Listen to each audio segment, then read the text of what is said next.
The morning of December 22, 1944, brought unexpected visitors to the American defensive lines near Bastogne. At 11:30, 4 German military officers approached under a white flag of truce. They carried with them a formal message demanding capitulation, issued by General Heinrich von Luttwitz, who commanded the 47th Panzer Corps. The ultimatum was straightforward in its language. The Americans faced an impossible military situation. Encircled by 7 enemy divisions, isolated without prospect of rescue, running low on ammunition and supplies. The message gave 2 options: lay down weapons with dignity and avoid destruction, or face obliteration through devastating artillery strikes and armored assault.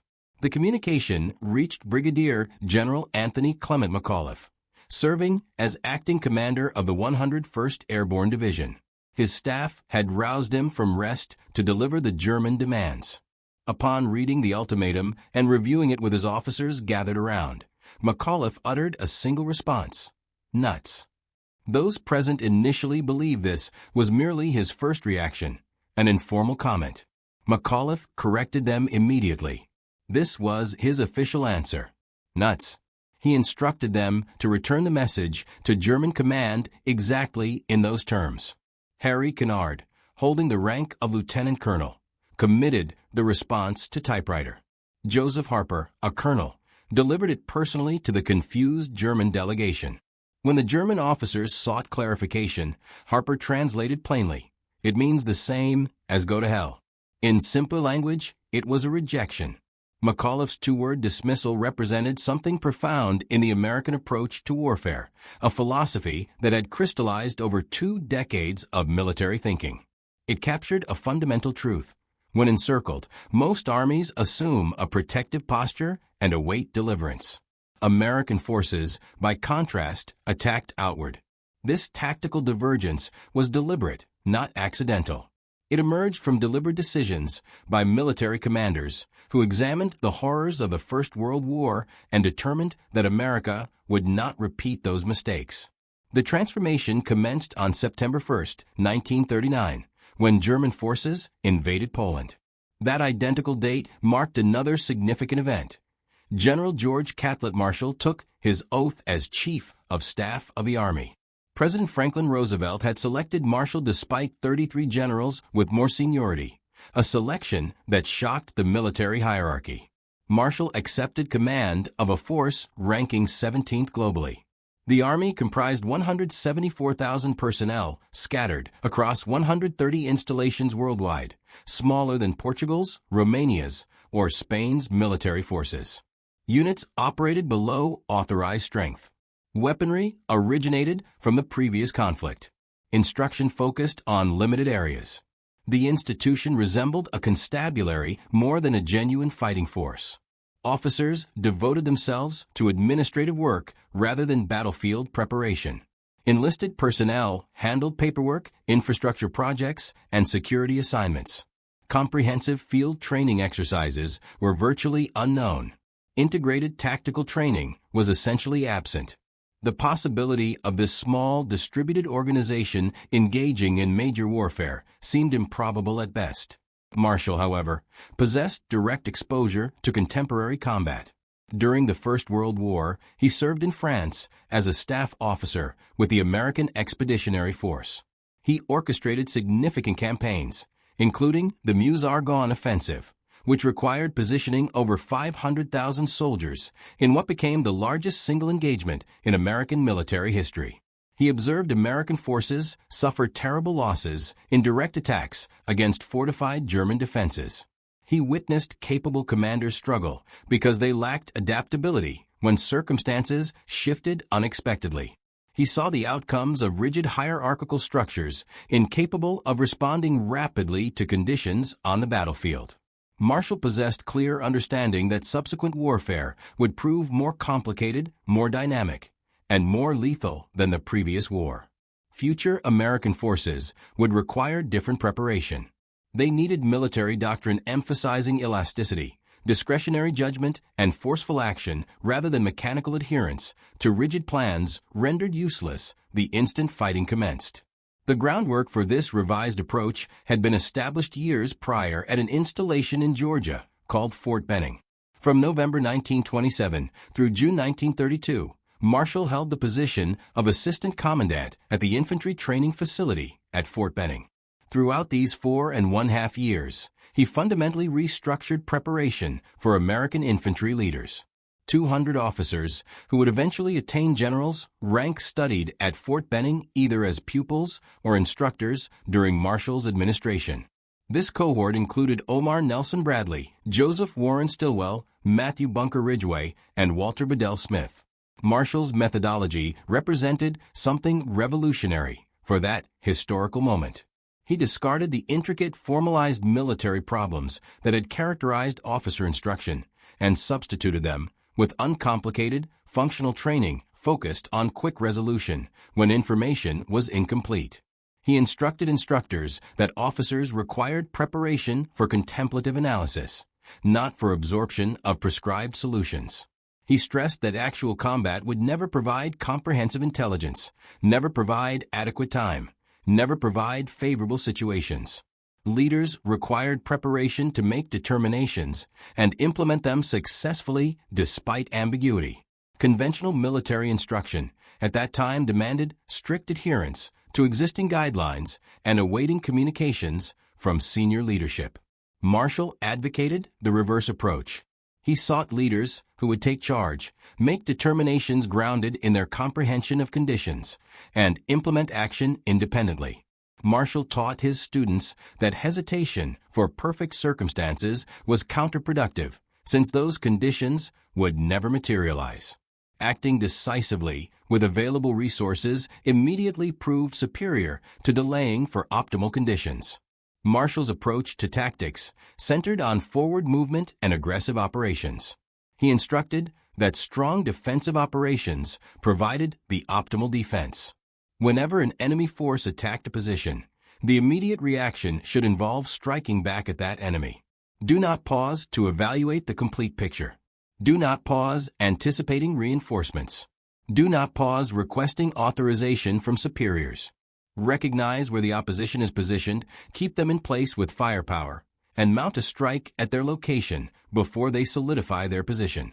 This doctrine concerning rapid counteroffensive action derived from Marshall's examination of First World War engagements. He had observed that German units became most exposed right after launching their attacks, when they lacked coordination, had insufficient ammunition, and possessed uncertainty regarding American capabilities and deployment.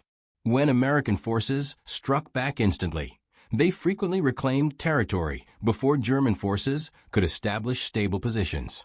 Conversely, when American forces delayed, the Germans would reinforce their positions, dig in, and sight their machine guns. What might have required minutes to recapture would subsequently demand many hours of costly conflict.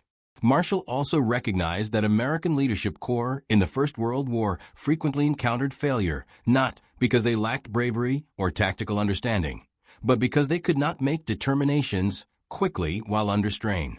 Leaders educated to adhere to elaborate procedures and await orders from commanding officers became unable to act when transmission systems collapsed or when the battlefield transformed faster than new instructions could arrive. To resolve this difficulty, Marshall completely transformed officer preparation at Fort Benning. He eliminated the exercise of assigning pupils problems with extensive scenario particulars and multiple days for preparation. Rather, he gave officers restricted facts, established compressed time constraints, and assessed them based on capability to make determinations rapidly and transmit clear instructions. Among Marshall's distinctive preparation exercises was the terrain drill. Officers would be transported into the field with no advance notice of what they would encounter. At designated locations throughout the exercise, an instructor would announce, "Your unit's position is here. Intelligence reports enemy presence in that direction. What are your instructions?" The officer possessed 5 minutes to evaluate topography, choose an approach, and deliver orders to an hypothetical force. Subsequently, the training continued, and another problem was presented. This preparation approximated the disorientation and time compression of actual combat. Officers could not develop comprehensive written instructions. They required fast analysis, rapid decisions, and effective communication while operating under strain. The preparation stressed that in combat, an adequate determination executed immediately surpassed an excellent determination arriving past its useful moment. Marshall similarly altered how leaders were assessed. Conventional military preparation emphasized mastery of standards and procedural knowledge. Candidates who could recite manuals and follow appropriate methods received top evaluations. Marshall concentrated on tangible execution. Leaders who could make sound tactical determinations under strain and manage forces capably achieved high marks, even when they could not recite procedural materials accurately. This transition from theoretical comprehension to practical capability represented a revolutionary shift. It indicated that leaders were being educated to reason independently instead of merely adhering to guidelines. It signified that junior leaders were supposed to apply reasoning and take control instead of simply executing instructions mechanically. The consequences of Marshall's preparation reformation extended further than the officers directly trained at Fort Benning. Leaders Marshall prepared subsequently taught at other training institutions and directed subordinate instruction units. These individuals distributed Marshall's approaches through the entire military system. Throughout the late 1930s, officer preparation across the American Army shifted to emphasizing leadership initiative, rapid judgment, and vigorous action. Marshall equally transformed preparation techniques. He removed lengthy classroom instruction and substituted real-world training scenarios. Leaders invested most hours conducting field training while managing tactical problems with restricted assets and time pressure. Marshall intended preparation to reproduce combat conditions as closely as possible, such that when officers encountered actual warfare, they could already function competently under strain. The full effect of Marshall's preparation changes at Fort Benning would not become apparent until the Second World War, when leaders he trained assumed command over American operations and guided forces to triumph. Nevertheless, the fundamentals he established turned into the foundation of American military strategy. Upon becoming Chief of Staff in 1939, Marshall immediately started implementing these fundamentals throughout the military. Marshall comprehended that the United States would eventually become involved in European conflict. He additionally recognized that American forces were entirely unprepared. Building a capable fighting force required additional work beyond procurement and recruitment. It demanded modification in how the institution approached combat and how it readied its personnel and commanders. Marshall's opening objective involved discovering and advancing leaders who supported his perspective on rapid, aggressive combat operations. He remained unforgiving in eliminating leaders incapable of changing. Marshall subsequently determined he discharged or pushed into retirement approximately 600 leaders before American soldiers even began fighting internationally. This group encompassed commanding generals, senior colonels, and high-ranking personnel who had invested careers in the institution. Detractors claimed Marshall was dismantling the officer cohort. Marshall maintained he was protecting it from irrelevance. Leaders Marshall advanced displayed greater youth, stronger aggression, and enhanced readiness to reconsider established assumptions. These included personnel like George Smith Patton Jr., sharing Marshall's commitment to velocity and striking action. Personnel like Dwight David Eisenhower, proficient in managing complex endeavors spanning multiple organizations and nationalities. Personnel like Jacob Devers, championing mechanical advancement and modernization. These comprised leaders who would put into practice Marshall's strategy of rapid, mobile striking operations. Marshall's secondary goal centered on preparation. The military needed expansion from fewer than 200,000 personnel to millions. The preparation those millions received would determine whether they survived combat and completed missions. Between 1940 and 1941, the American Army engaged in massive preparation exercises designated the Louisiana Maneuvers. This exercise involved over 470,000 personnel, establishing it as the most extensive peacetime military operation in American history. Divisions maneuvered across Louisiana and East Texas, executing offensive and defensive techniques, water crossing procedures, air and ground collaboration, and rapid relocation across extended distances. The training allocated forces into opposing red and blue organizations that fought utilizing every accessible asset and approach. The maneuvers encompassed over 3,000 square miles and extended several months. Regular inhabitants found themselves accommodating the greatest military mobilization on American soil. Personnel camped in agricultural fields. Communities maintained command facilities, and the regional economy received massive influx of military resource and personnel. Marshall observed the Louisiana Maneuvers directly and examined each aspect carefully.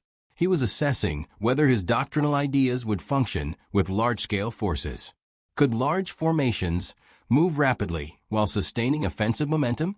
Could junior officers make determinations and take command without needing comprehensive instructions from commanding officers?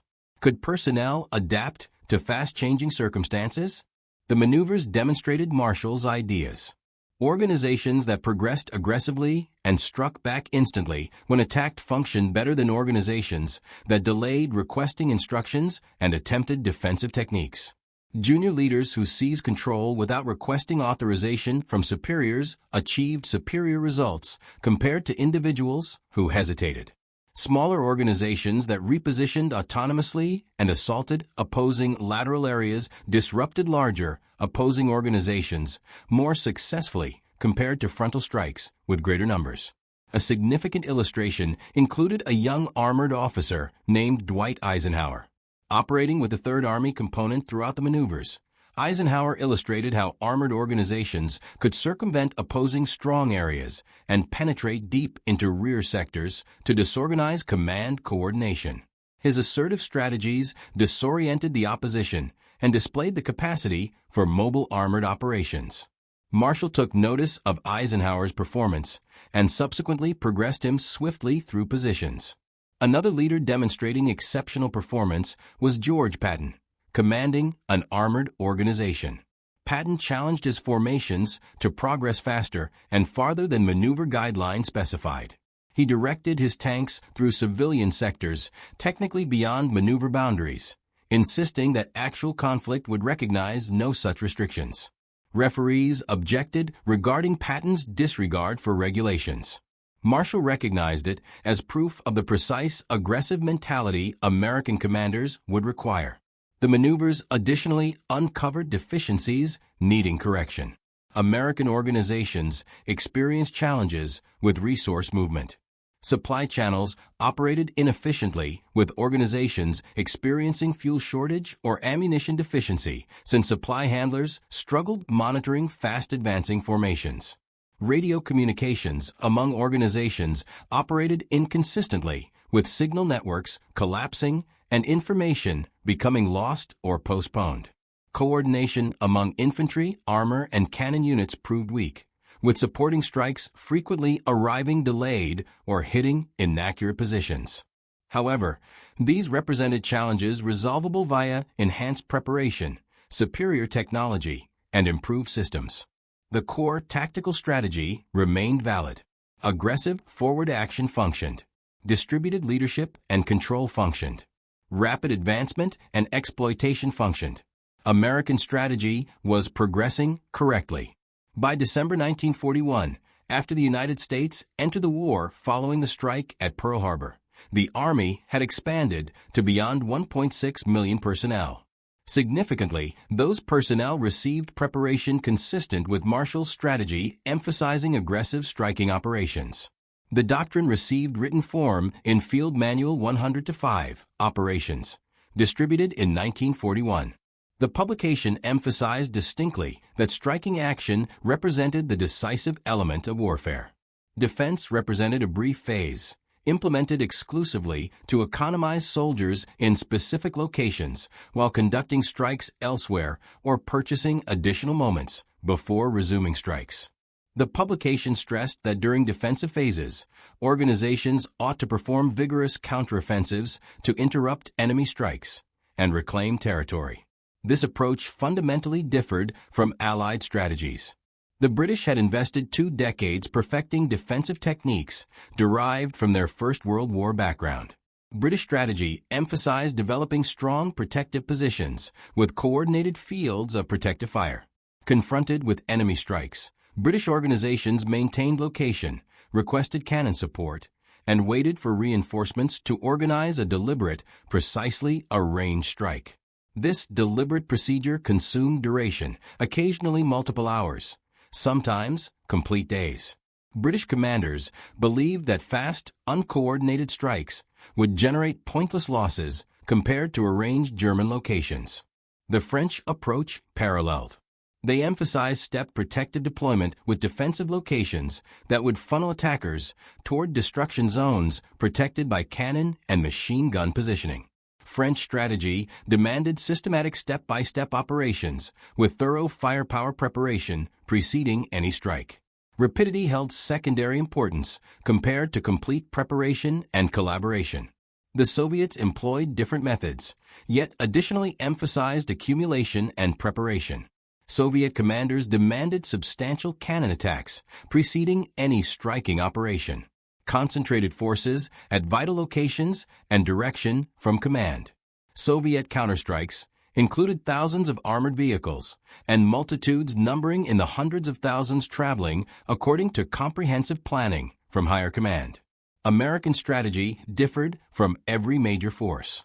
It emphasized quick action by the troops contacting the opposition. Should a location face danger, the commanding leader on location, whether a private, junior leader, or captain, was supposed to strike instantly employing available personnel. Don't delay for authorization from above.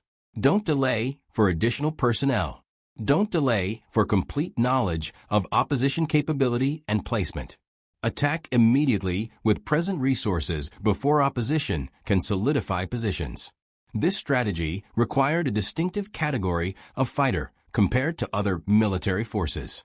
American preparation concentrated on establishing fighters capable of reasoning and behaving autonomously, comprehending the leader's objective instead of just complying with precise instructions, modifying to unforeseen circumstances without requesting direction. At infantry replacement preparation establishments distributed throughout America, recruits underwent 13 weeks of instruction becoming soldiers. A meaningful component of this preparation concentrated on combat techniques, stressing vigorous action, responding to surprise strikes, assaulting defended positions, executing rapid offensive strikes, clearing buildings within structures. Every technique highlighted rapid, striking action. The preparation demonstrated physical challenges and psychological hardship. Recruits covered 20 miles with complete equipment, then straightaway assaulted an objective. They constructed protective positions, then received instruction to evacuate and strike elsewhere. They learned that recuperation time was unavailable, preparation time was unavailable, opportunity for achieving every element correctly was unavailable. You performed utilizing what remained available whenever feasible. Leader preparation at Fort Benning created even more demanding situations.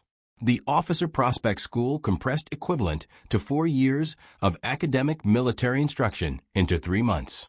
Candidates underwent continuous examination regarding capability to make rapid determinations while under strain, manage personnel in practical tactical exercises, and modify to unanticipated modifications in circumstances. Educators created circumstances where perfect options didn't exist. Sufficient duration wasn't accessible.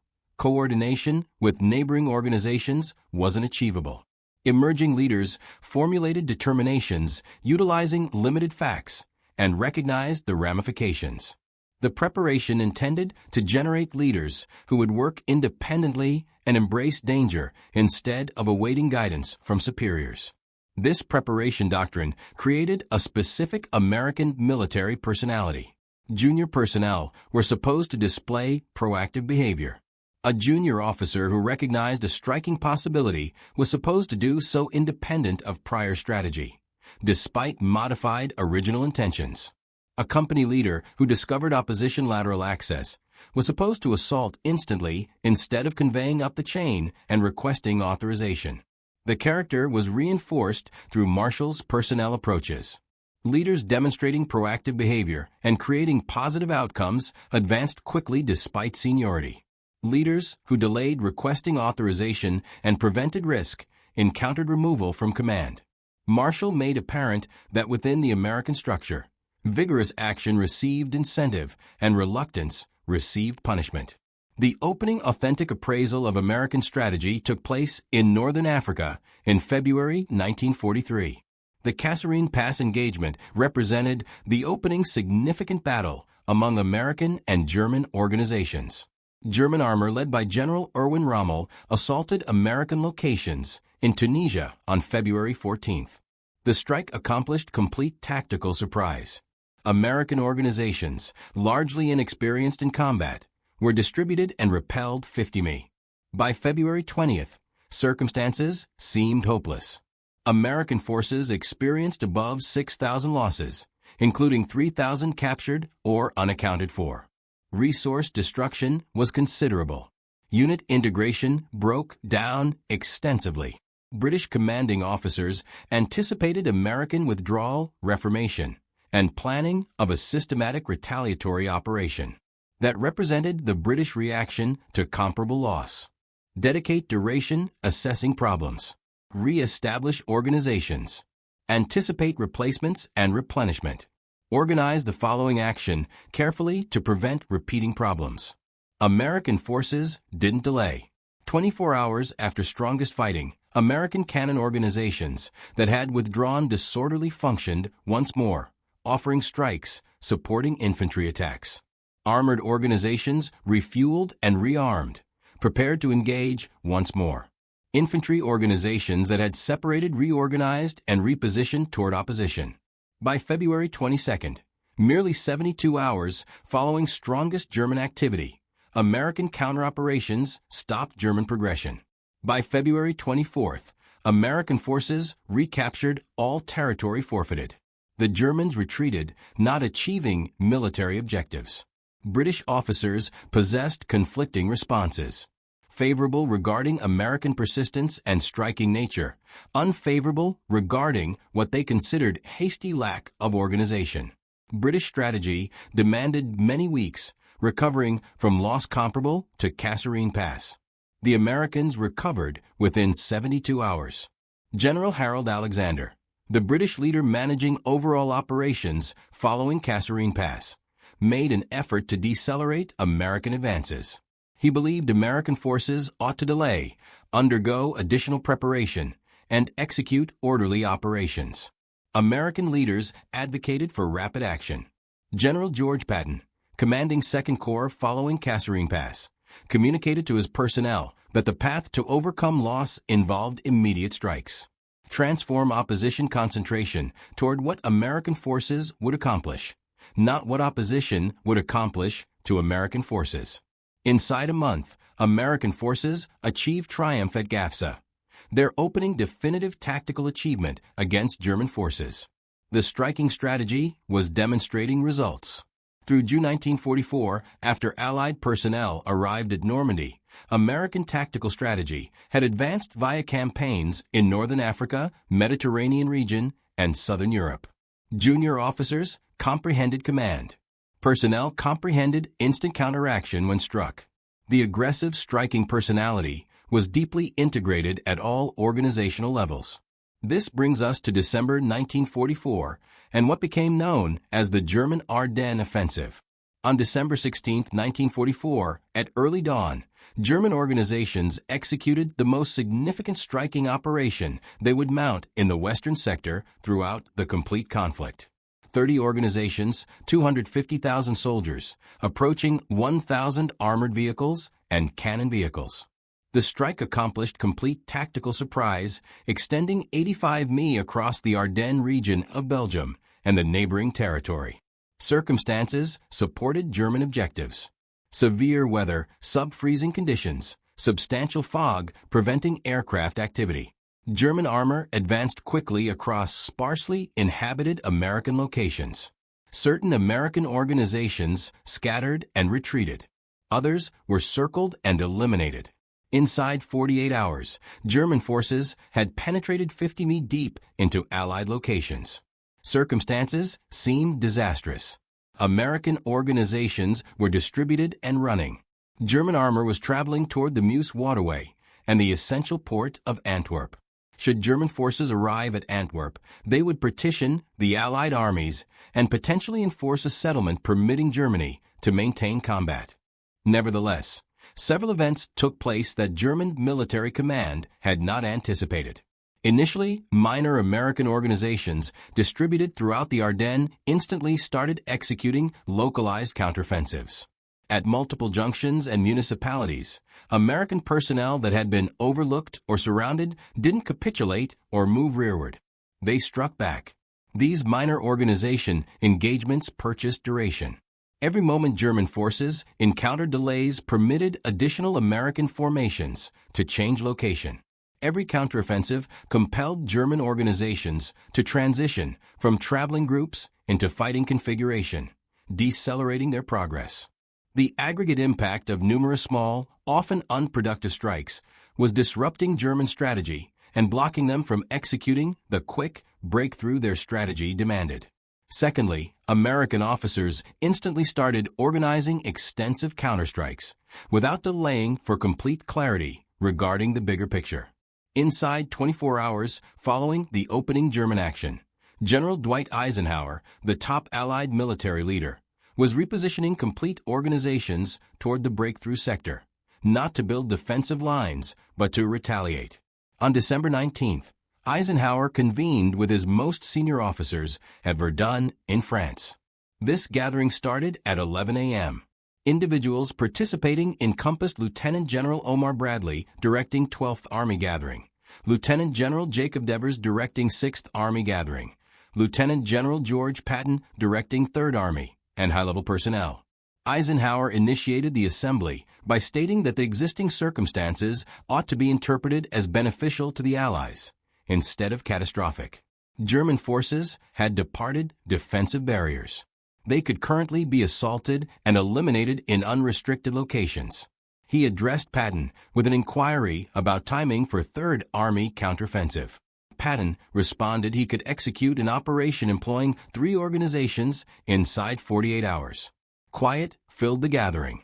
3rd Army remained 100 mi south of the breakthrough sector, currently participating in forward operations moving toward German territory in the Saar zone. To retaliate into Ardennes, Patton required disconnecting from current operations, pivot his whole organization 90 degrees northbound, and execute strikes into German lateral position. This operation needed transferring multiple hundreds of thousands of personnel, multitudes of machines, redeploying cannon, and reordering transportation paths, plus organizing with other Allied organizations. Personnel experienced in military strategy believed such a maneuver would need minimum 14 days, maybe more. Transferring a complete organization demanded meticulous planning, thorough transportation preparation, organization, and systematic implementation. A commander couldn't just pivot an organization 90 degrees and strike inside 48 hours. The concept was militarily unachievable. Eisenhower displayed skepticism. "Don't be ridiculous, George," he responded. He issued direction to Patton to execute strikes employing 3 organizations on December 22nd, extending the duration to 72 hours instead of 48. What Eisenhower didn't recognize was that Patton had predicted this instruction. Previous to traveling to Verdun, Patton had directed his personnel to formulate 3 contingency strategies for moving northbound. These alternative strategies obtained code names metallic, metallic, and metallic, representing distinct paths. Following Eisenhower's direction, Patton's personnel simply executed the strategy they had currently formulated. However, executing the strategy needed remarkable dedication and organization. 3rd Army personnel functioned all evening, delivering instructions.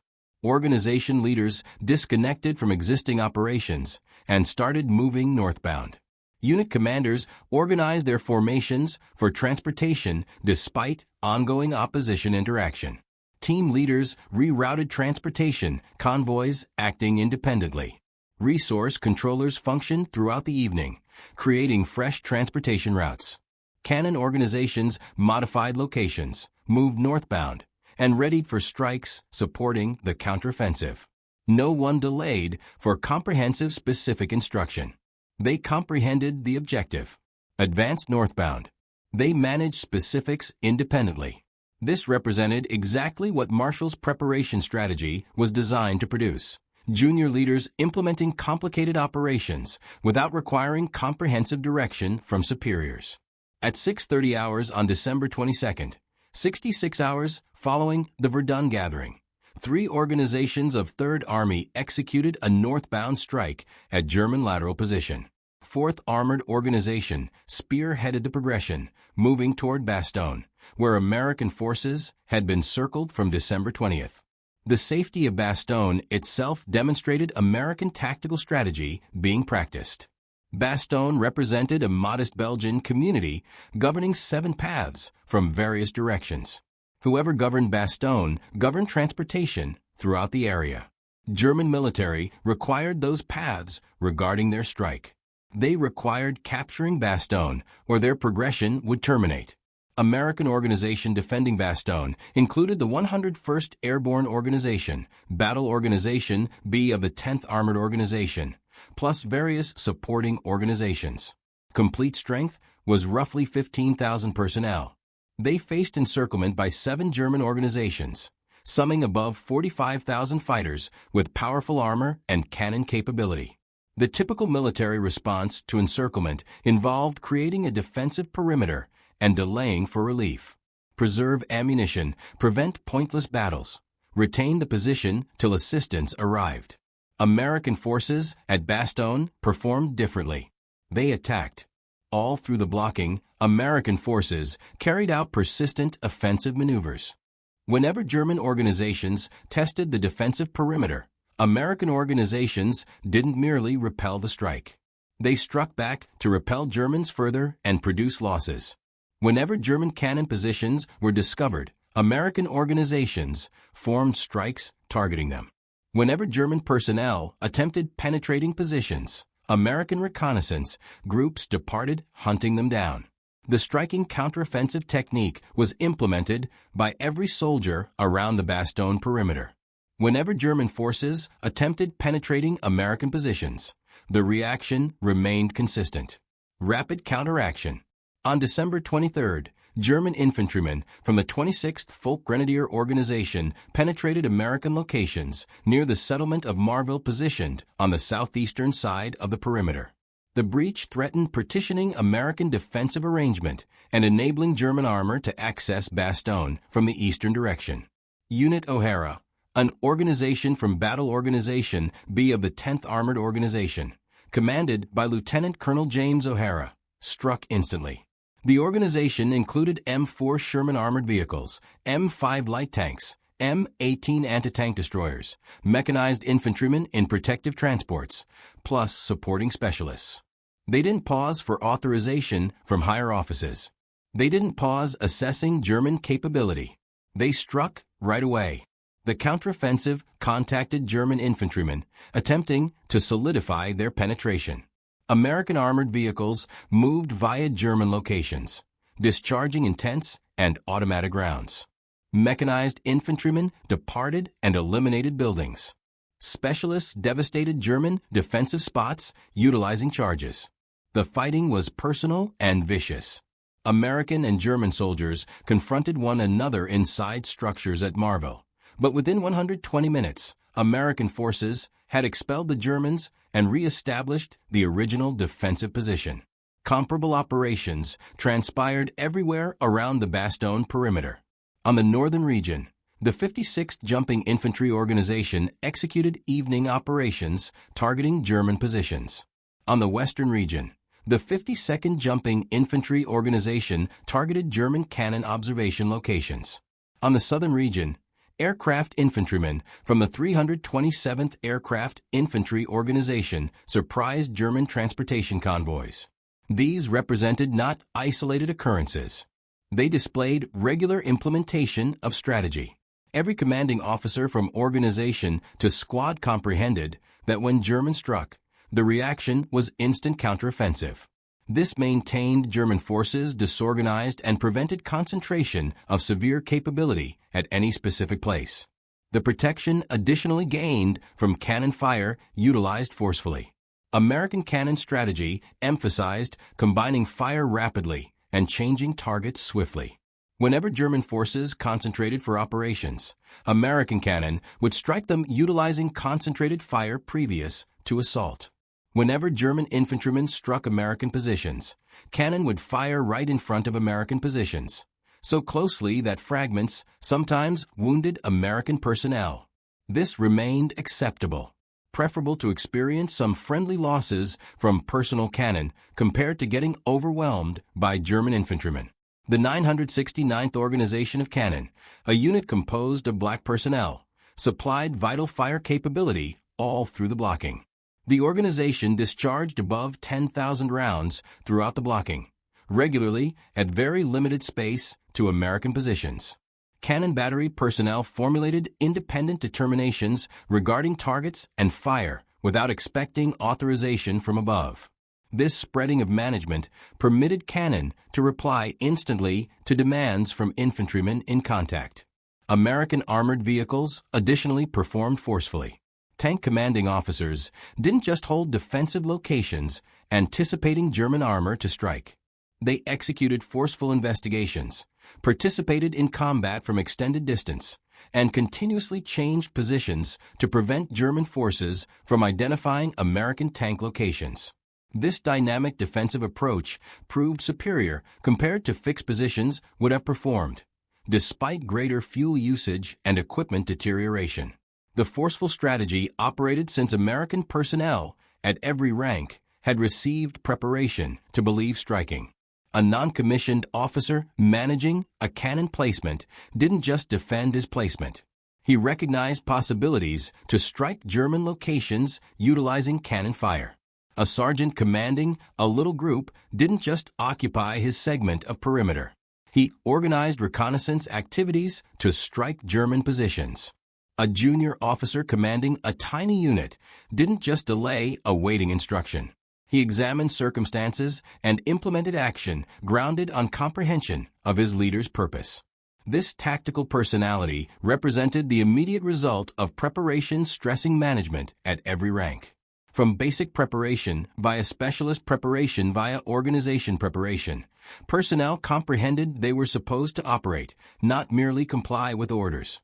Whenever situations transformed, personnel comprehended they should modify independent of fresh orders. Whenever possibilities emerged, personnel comprehended they were supposed to benefit from them independent of requesting authorization. This remained typical. It represented ordinary functioning all through the Bastogne protection. Every German strike faced an immediate American counteroffensive. The Germans anticipated the surrounded Americans to perform defensively, economizing capability and ammunition. Rather, they encountered persistent striking action, maintaining German forces disorganized and preventing concentration regarding a decisive strike. On December 22nd, whenever the German surrender instruction arrived, the American response demonstrated no shock, considering this tactical character. General McAuliffe's one-word reaction, "Nuts," displayed agreement with the striking nature penetrating American forces at Bastogne. They weren't contemplating loss or remaining alive. They were contemplating eliminating additional Germans. The blocking ended on December 26th, whenever components of 4th Armored Organization heading Patton's counteroffensive approached Bastogne. Junior Officer Charles Boggess, commanding a tank group from Organization C, 37th Tank Organization, spearheaded the breakthrough. His leading tank, identified as Cobra Leader, penetrated Bastogne at 1650 hours.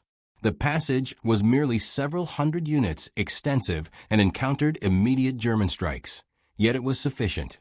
Transportation and supplementary personnel could approach the defenders. However, the relief of Bastogne didn't signify fighting halted. American forces instantly switched from defensive to striking operations. Organizations that had maintained the perimeter regarding 72 hours started executing operations outward to broaden the passage and move German forces away.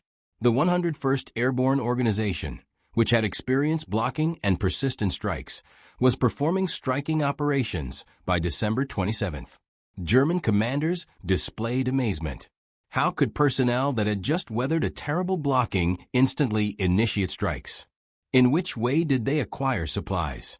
How did they organize themselves so immediately?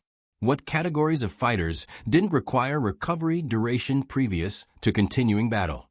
The solution contained fighters that experienced preparation considering day one that strikes represented the default. Protection was provisional. Restoration came following opposition destruction, not previously. This pattern duplicated all through the Battle of the Bulge. American organizations experienced powerful strikes, fell back executing counteroffensives, reformed rapidly, and restarted striking operations. There wasn't extended hesitation regarding examination and preparation. The pattern of strike, protect, counteroffensive. Strike happened inside many hours, not several days. British and Canadian personnel fighting in the upper region of the Bulge performed otherwise. Whenever German strikes were repelled, British organizations established strong protective positions and delayed for scenarios to get crystal clear previous to executing counterstrikes. British commanding officers organized deliberate, precisely organized counteroffensives featuring adequate cannon preparation and apparent transmission. Both strategies performed, yet the American strategy moved more rapidly. Through January 25, 1945, 41 days following the German strike initiated, American forces had eliminated the complete Bulge and re-established the original perimeter. German forces experienced among 85,000 and 100,000 losses. More significantly, they had misplaced armored vehicles, transports, cannon, and energy they couldn't substitute. The German military in the western sector never fully recovered following the Battle of the Bulge. American losses additionally remained considerable. 19,000 casualties, 47,000 wounded, 23,000 captured or absent. Nearly 90,000 complete losses. Yet the Americans had accomplished decisive triumph via forceful persistent striking operations. The tactical fundamentals that protected Bastogne and achieved the Battle of the Bulge represented the identical fundamentals Marshall had instructed at Fort Benning in the era of the 1920s and formalized in military strategy in the era of the 1940s. Get command. Execute with restricted facts. Whenever struck, strike instantly. Sustain striking operations. Don't grant opposition duration to recuperate and re-establish. Following warfare finished in May 1945, the American Military Execution Comprehensive Assessment of Military Operations. The information supported what Marshall plus additional American commanders had felt. Forceful, persistent striking operations accomplish targets more rapidly and regularly utilizing fewer complete losses compared to reluctant, systematic approaches. Preparation stressing management plus velocity generated more capable combat organizations.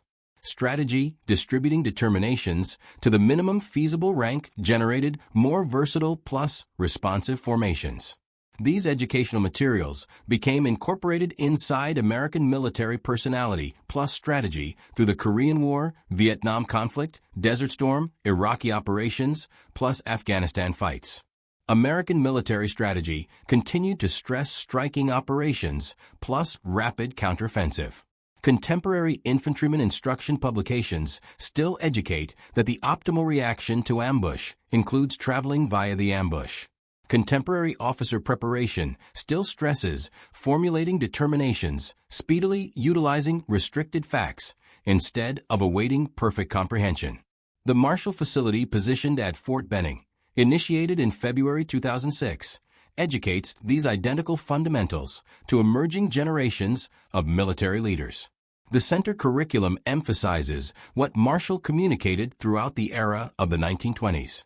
Strikes represent the decisive element of battle. Quickness plus hostility overcome superior opposition capability or locations. Junior officers should get authorization to perform independent of requesting supervision from commanding officers. What transpired at Bastogne in December 1944 was not luck or coincidence.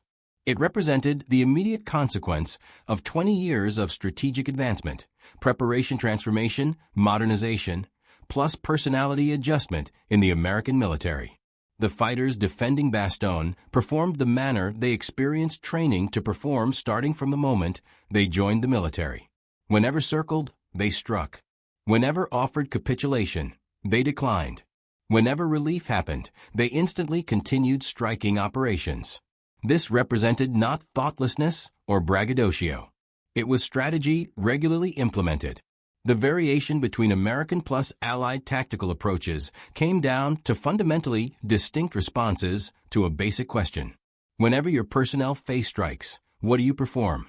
British strategy communicated create strong protective areas, request capability, delay for situations to turn into apparent, then mount a systematically prepared counteroffensive utilizing sufficient personnel plus preparation.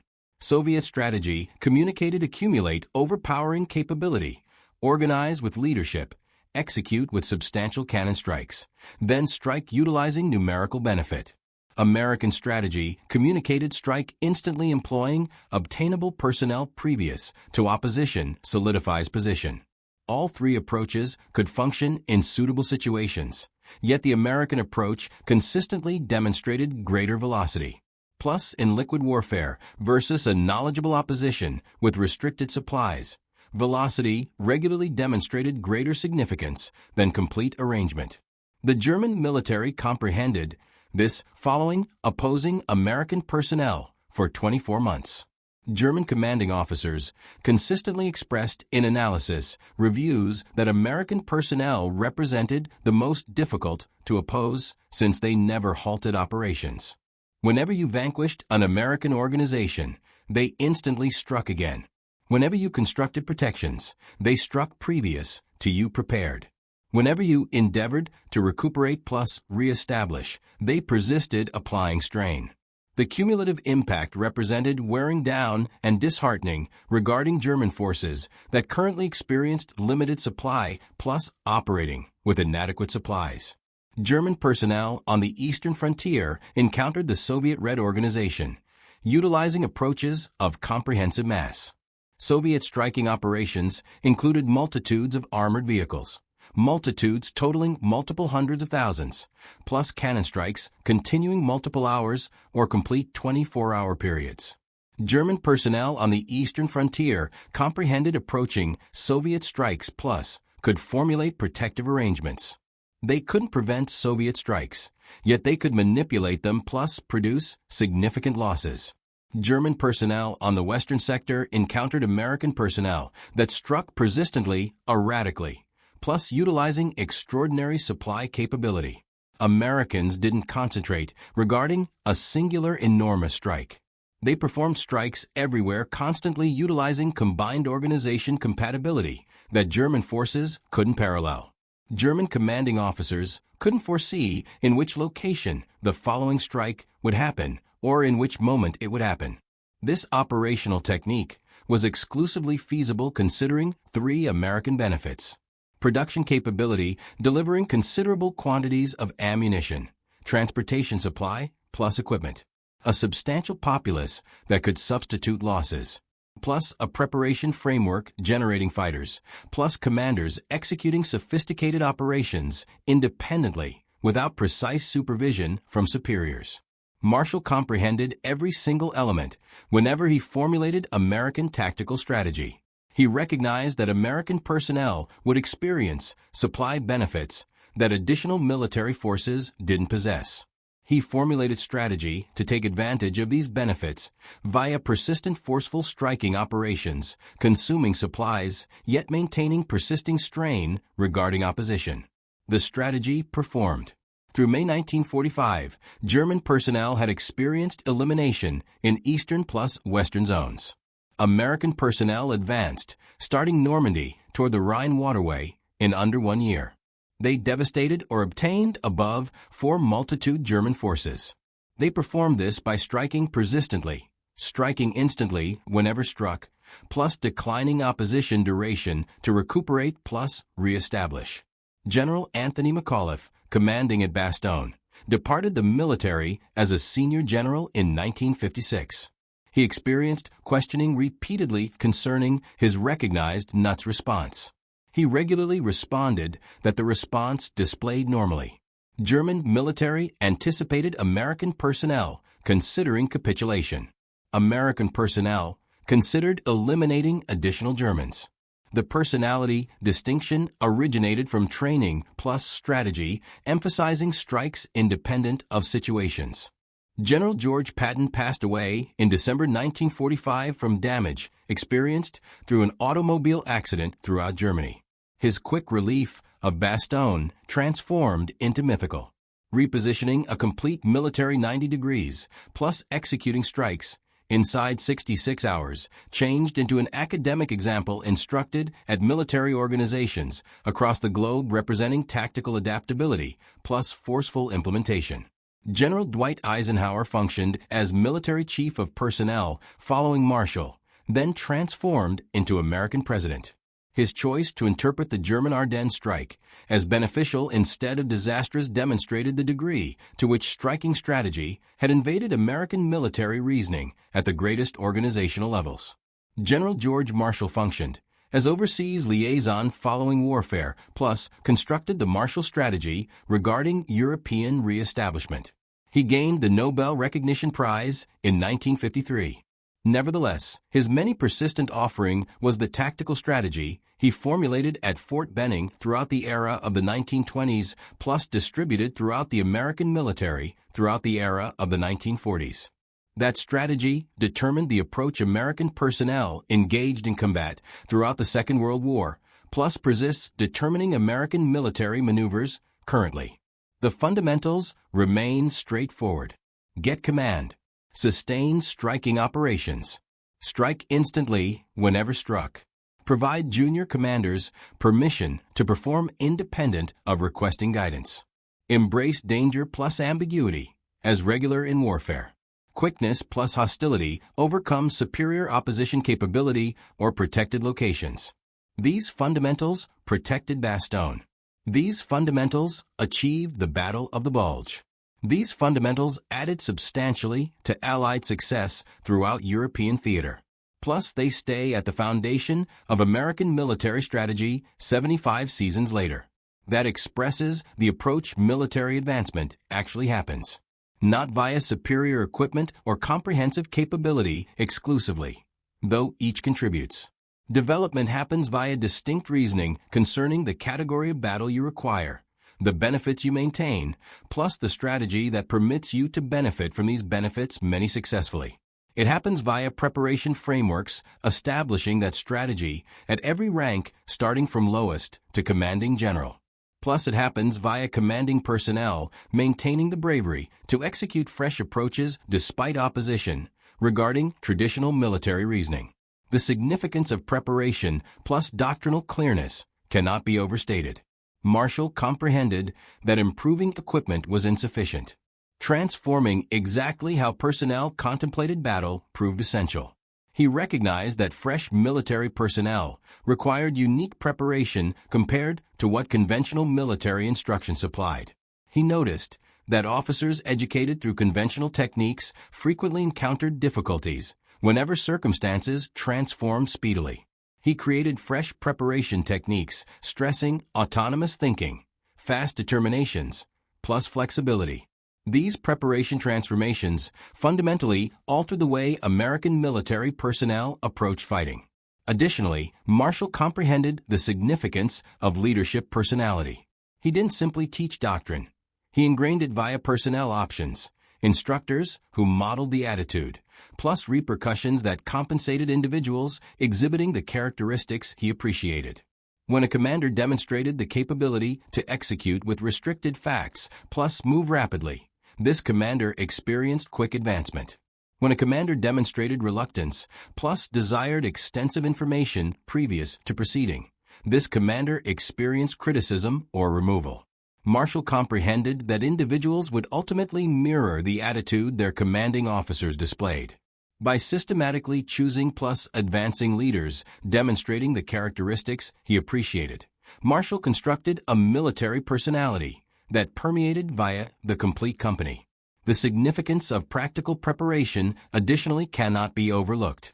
Marshall substituted abstract theoretical difficulties with practical situations, forcing personnel to function under genuine constraints. Officers experienced tension, limited duration, restricted facts, plus genuine penalties regarding inadequate determinations. This preparation created personnel who currently felt relaxed executing underneath strain since they experienced sensation hit repeatedly throughout preparation. While some military programs remained concentrated on precise doctrine memorization, Marshall's program concentrated on producing adaptable minds able to consider speedily plus determine. Furthermore, the American tactical approach benefited from significant supplies. Marshall recognized that American business could generate ammunition, vehicles, plus equipment at magnitudes additional countries couldn't parallel. Therefore, he constructed strategy created to benefit from this supply benefit. Aggressive, persistent striking performed when you experience sufficient supplies to maintain operations continuing. Additional military forces utilized their supplies economically, avoiding wastage. American strategy burned supplies rapidly yet preserved strain regarding opposition continuously. Eventually, this approach triumphed since American supplies persisted flowing while opposition supplies started failing. The worldwide factors additionally made a difference. American forces experienced backing from democratic populations that maintained backing for extended disputes. Opposition forces encountered increasing skepticism plus morale complications as situations worsened. American forces experienced entry to supplies plus reinforcements via maritime transportation. Opposition forces experienced problems obtaining supplies throughout the European region. Every one of these components performed a component, yet the primary element demonstrated the tactical approach plus the way American personnel had experienced training to execute.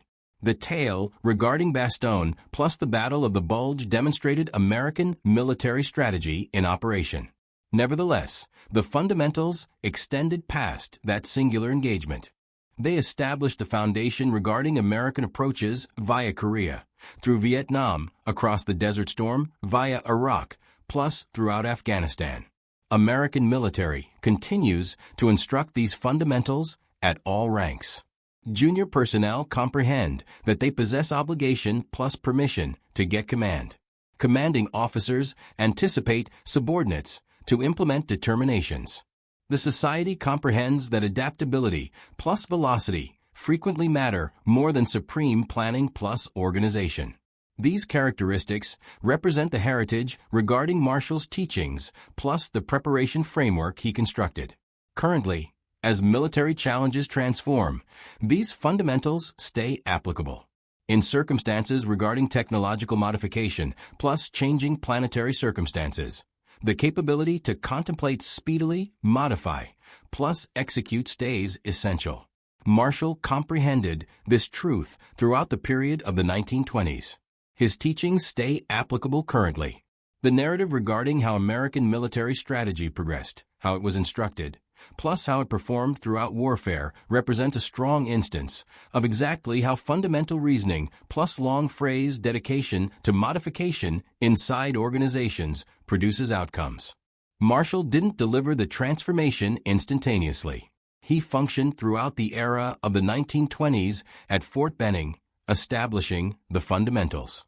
He proceeded operating via the era of the 1930s as situations transformed. Whenever he obtained the placement of Chief of Personnel, he utilized his placement to distribute the technique via the complete military. The procedure needed duration, patience, plus complete dedication to the perspective. Nevertheless, in the conclusion, it performed. American personnel triumphed since they experienced training to contemplate rapidly, determine independently, plus maintain executing. That was Marshall's tradition. That continues to be the tradition of American military force currently.